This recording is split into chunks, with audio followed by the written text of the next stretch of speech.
I think I come to the Arb when I want to take a walk and feel completely removed from the small stresses and small annoyances that can come along with daily life.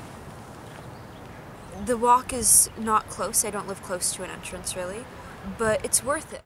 I've only been to the Arb once, and I can say that it is beautiful, and I wish I had more access. There's like a mythical feeling about it, like, oh, where's the Arb? It's way past, it's hidden, but like there's something alluring about it.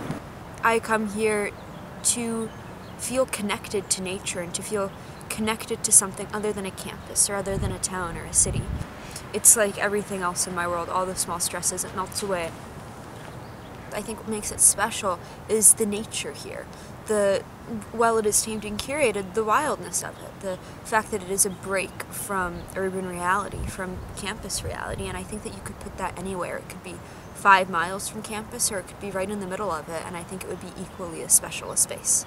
I would love it if I got to walk through campus and see some tall grasses or tall plants, or at least some diversity of plants.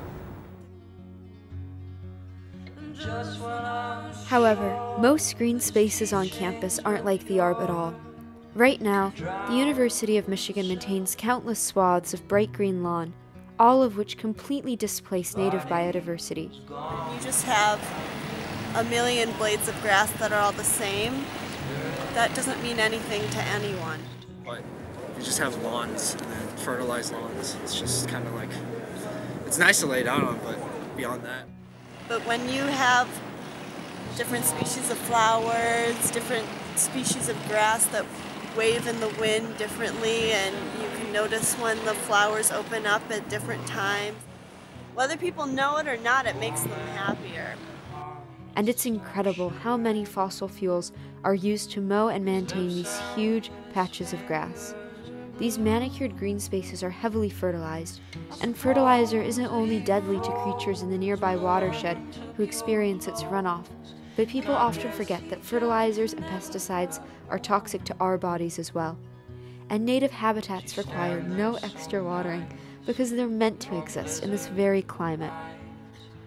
But with 27.6 million acres of grassy lawn in the United States alone, that amounts to nearly 8 billion gallons of water used to care for these non-native species every single year.